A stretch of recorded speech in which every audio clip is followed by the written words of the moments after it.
Tatlong senador pa ang irerekomendang makasuhan o pakasuhan ng Independent Commission for Infrastructure kaugnay ng mga maanumalyang flood control project. Nag-inspeksyon din ang ICI sa mga proyekto kontra baha sa Ilocos Norte. Ang kanilang nakita sa pagtutok ni Joseph Moro.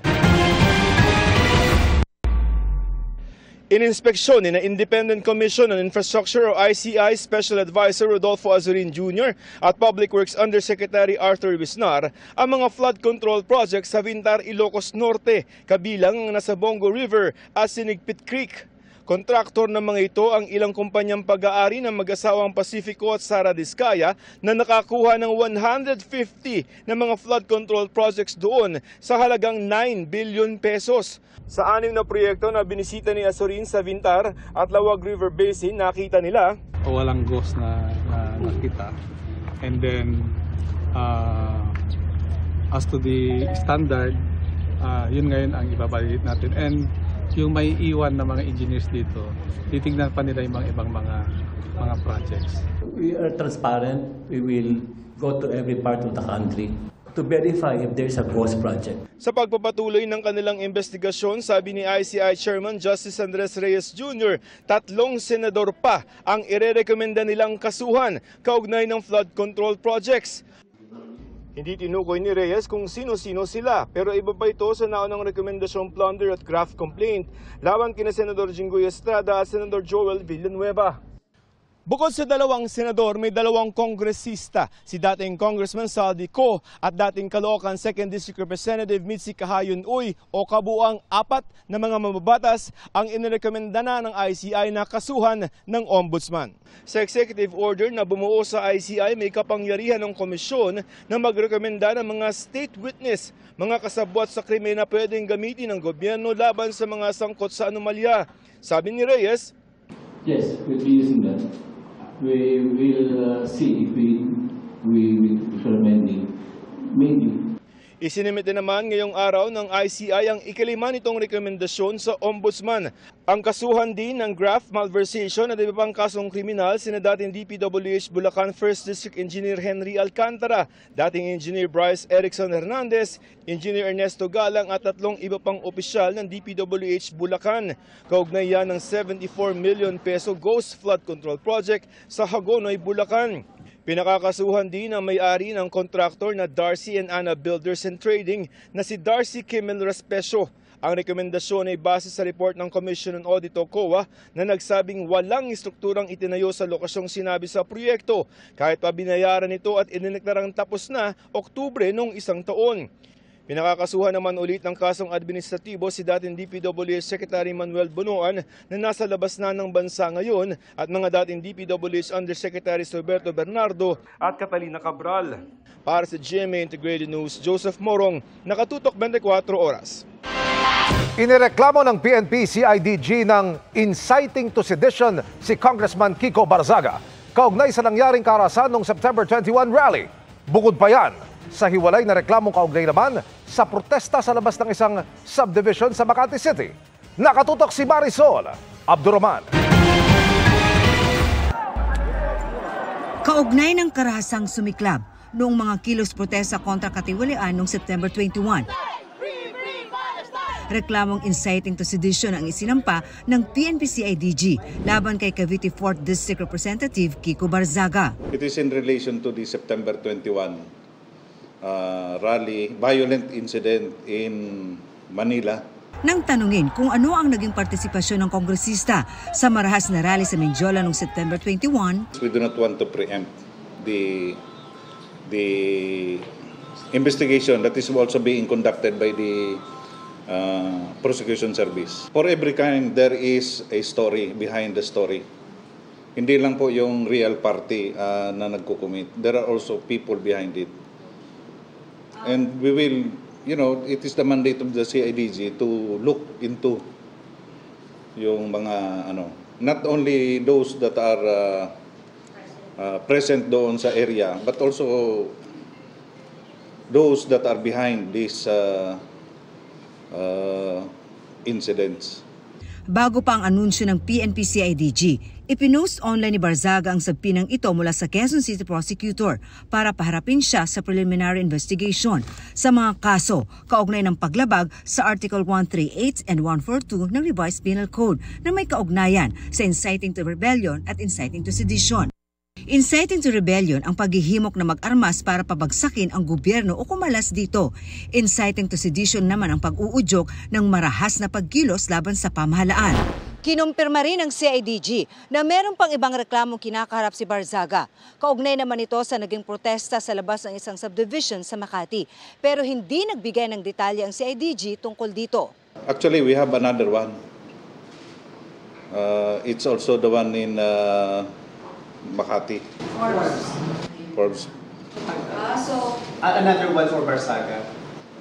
Yes, but I will not comment on that as yet because we do not want to preempt the investigation, the preliminary investigation being conducted by the prosecution service. Matatandang kasama si Barzaga sa rally na ito sa Makati. Hindi, bati tayo. Meow, start listening to the people, or maybe you won't have the opportunity anymore if it's too late.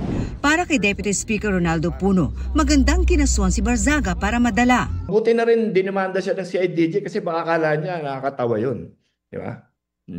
So, para madala naman siya. Sa ethics complaint naman nilalaban kay Barzaga, nitong Lunes dapat ang hearing ulit sa kaso laban sa kongresista pero nakansela dahil sa bagyo. Itutuloy ito sa Lunes. Hinihingan pa namin ng pahayag si Congressman Barzaga. Para sa GMA Integrated News, Marisol Abduraman, Nakatuto, 24 Oras. At kaugnay niyan ay nagpadala na ng mensahe si Congressman Barzaga. Bagaman hindi direktang sinagot ang mga akusasyon sa mga kaso. Ang sinabi lang niya, natakot na si Marcos. Mga kapuso, humina na ang Bagyong Uwan bilang low pressure area at tuluyan ang nag-dissipate o nawala kaninang hapon. Sa ngayon, walang bagong sama ng panahon sa loob ng Philippine Area of Responsibility. Pero magpapatuloy ang maulang panahon sa ilang lugar dahil sa Intertropical Convergence Zone o ITCZ, amihan at localized thunderstorms. Base sa datos ng Metro Weather, mababa ang tsansa ng ulan sa Luzon sa umaga maliban sa ilang lugar sa Mimaropa at Quezon. Pagsapit ng hapon, may mga pag-ulan na rin sa Northern at Central Luzon, pati sa Southern Luzon, kasama na ang iba pang bahagi ng Calabarzon at Bicol Region. Sa Metro Manila, may tsansa ng localized thunderstorms sa hapon o gabi. Para naman sa mga taga-Visayas at Mindanao, umaga pa lamang, may mga kalat-kalat na pag-ulan na sa umaga at mas magiging malawakan sa hapon at gabi kaya maging alerto sa banta ng baha o landslide. Samantala, may gale warning pa rin sa extreme Northern Luzon. Ibig sabihin, malalaki pa rin ang alon at delikado sa maliliit na sasakyang pandagat. Inamin ng isang senador na tumanggap siya ng kontribusyon mula sa isang contractor para sa kanyang kampanya noong 2022 ayon sa Commission on Elections. Dahil bawal yan sa ilalim ng batas, hinihintay ngayon ang rekomendasyon ng Political, Finance and Affairs Department ng Komisyon kung itutuloy ito sa pagsasampa ng kaso. Nakatutok si Dano Tingkungko. Nang sagutin nila ang show cause order ng COMELEC, hindi na itinanggi ng isang senador at isang contractor ang pagtanggap ng mambabatas ng campaign contribution mula sa contractor nitong 2022 elections. Tinanong pero tumanggi si COMELEC Chairman George Erwin Garcia na pangalanan sila. Pero nauna nang inisyuhan ng COMELEC ng show cause order si Senador Chis Escudero nitong Oktubre kaugnay ng campaign donation ng presidente ng Centerways Construction and Development para sa 2022 elections. Sabi ni Garcia, hinihintay nila ang rekomendasyon ng Political Finance and Affairs Department na kailangan pang aprubahan ng NBank. Hindi tiyak kung kailan ito ilalabas. Kung ang recommendation is to file the case, then immediately i-authorize ng Commission NBank ang filing ng kaso sa ating Law Department para magkaroon ng formal na preliminary investigation. Ang importante po ay tapos naman yung ating pong tinatawag na evidence gathering, yung ating investigation, at upang makapunta na sa tinatawag na PI kung kakailanganin o dismissal naman kung hindi naman talaga minamarapat. Sa November 21 naman ang deadline para sumagot sa show cause order na inisyu ng COMELEC sa 27 contractor na nakitaan ng kontribusyon sa mga kandidato ng 2022 elections. Matapos nito, mga kandidatong binigyan naman ng kontribusyon ng 2022 elections ang i-issuehan ng show cause order para ipaliwanag kung bakit hindi sila dapat kasuhan ng paglabag sa Section 95C ng Omnibus Election Code. Pinagbabawal niya ng pagsolicit o pagtanggap ng kontribusyon mula sa public contractors o mga may kontrata sa gobyerno.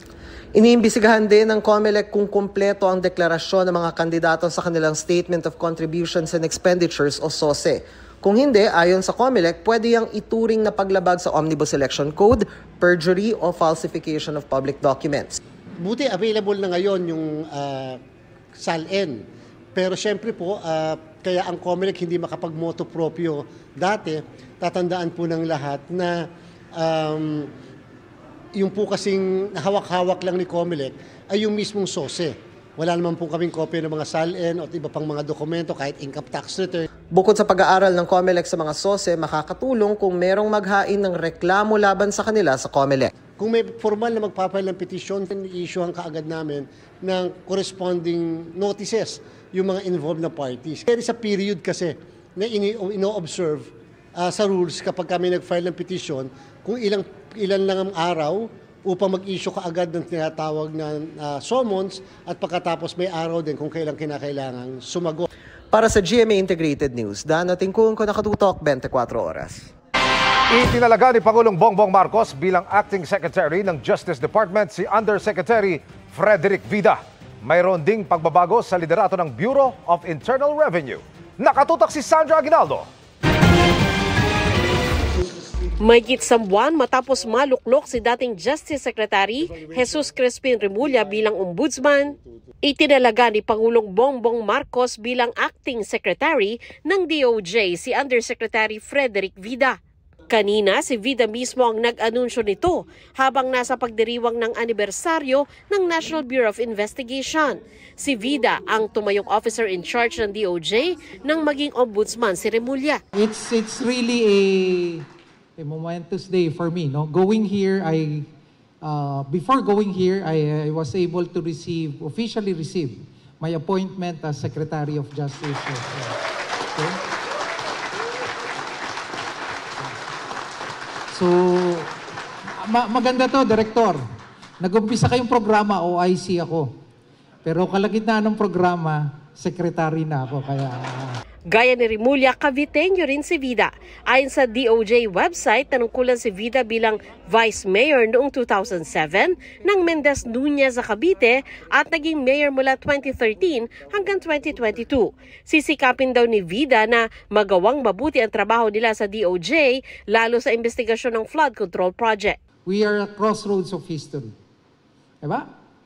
Lahat tayo sa pool doon sa flood control. Nahingi tayo ng modernization fund, kulang-kulang. Then ngayon, we see how the public funds are being used. And we are frustrated. We are frustrated, we are angered. Bakit?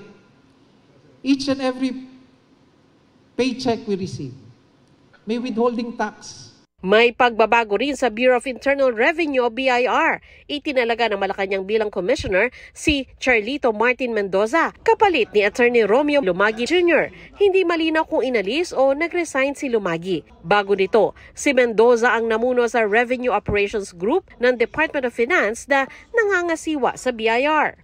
Sabi ni Finance Secretary Ralph Recto, tiwala siya sa pamumuno ni Mendoza. Maaabot o kaya'y malalampasan pa raw ng BIR ang kanilang revenue targets at isasaalang-alang ang kapakanan ng mga taxpayers. Sa isang social media post, sinabi naman ni Lumagi na tiwala siyang nasa mabuting kamay ang BIR sa pamumuno ni Mendoza. Sa 3 taong panunungkulan ni Lumagi, naabot ng BIR ang makasaysayang revenue collections at naisulong ang mahalagang programa. Nagsampa rin ng BIR ng mga kasong kriminal laban sa mga sangkot sa maanumalyang flood control projects. Para sa GMA Integrated News, Sandra Aguinaldo, nakatutok 24 oras. Matapos ang ilang buwang hindi pagpapakita mula nang pumutok ang kontrobersya sa flood control, magpapakita na nga ba si dating Congressman Zaldico sa Senate Blue Ribbon Committee hearing bukas? Mangyayari umano yan via Zoom ayon kay Senadora Amy Marcos. Pero pinasunungalingan niya ng chairman ng komite na si Senador Ping Lacson.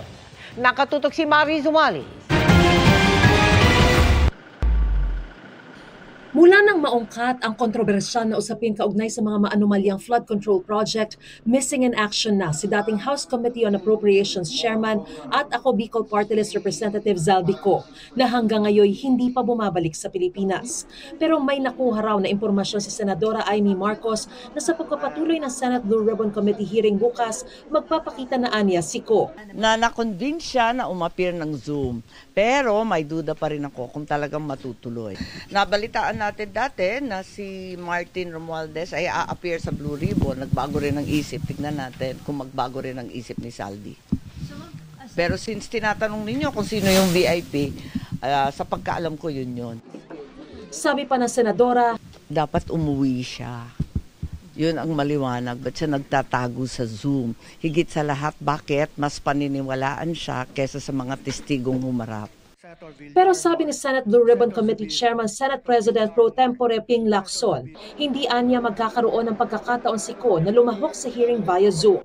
Hindi na raw niya itinuloy ang planong pag-imbita kay Ko via Zoom. Sa tingin ni Lacson, maaari raw magamit ni Ko ang pagdinig para magpakalat anya ng propaganda.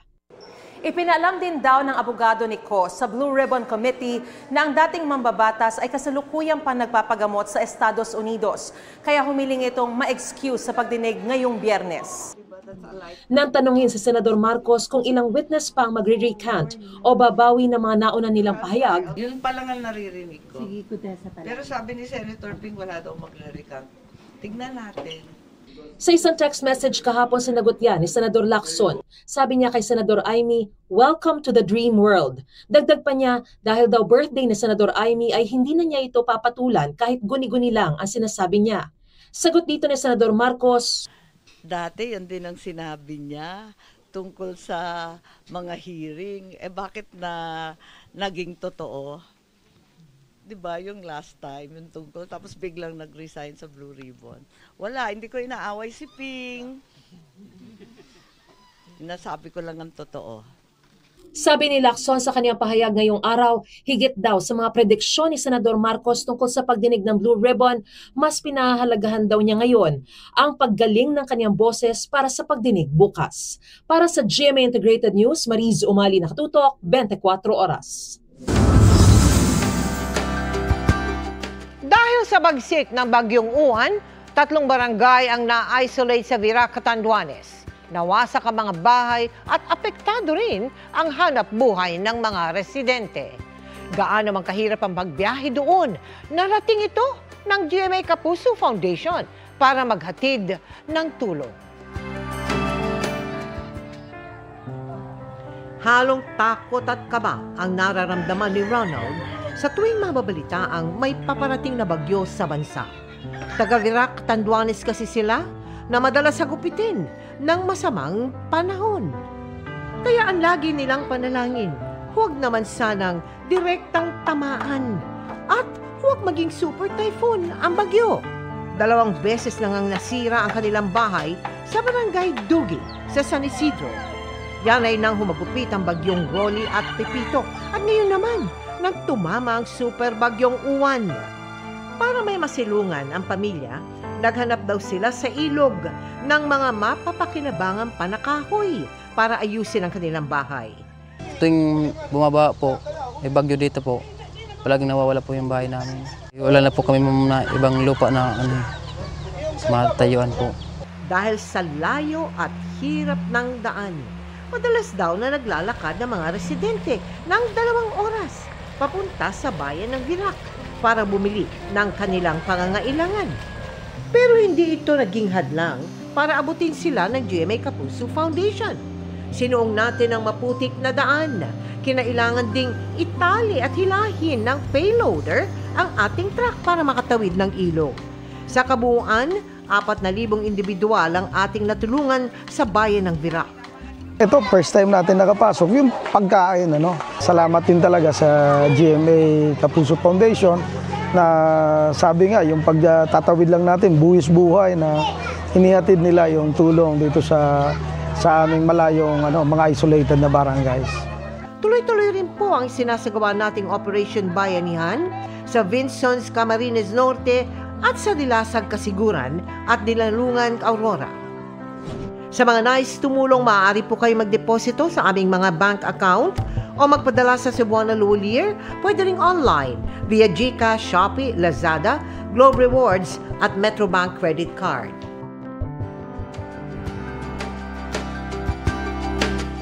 Samantala mga kapuso, abangan bukas sa Okada, Manila ang pagbubukas ng biggest, longest running at star-studded bazaar ngayong Christmas season, ang Noel Bazaar. Huwag palampasin ang exciting discounts at giveaways na handog ng iba't ibang merchants. Pwede rin mapa sa inyo ang pre-loved items ng ilan sa inyong paboritong Kapuso artists sa Celebrity Ukay-Ukay booth ng GMA Kapuso Foundation. Gaya ng mga gamit ng mga unang hirit nating barkada. Pati na rin ang mga simple pero classy na damit na isinuot ko dito sa 24 oras na talaga namang malapit sa puso ko. Kaya huwag nang magpahuli at tara na bukas sa Noel Bazaar.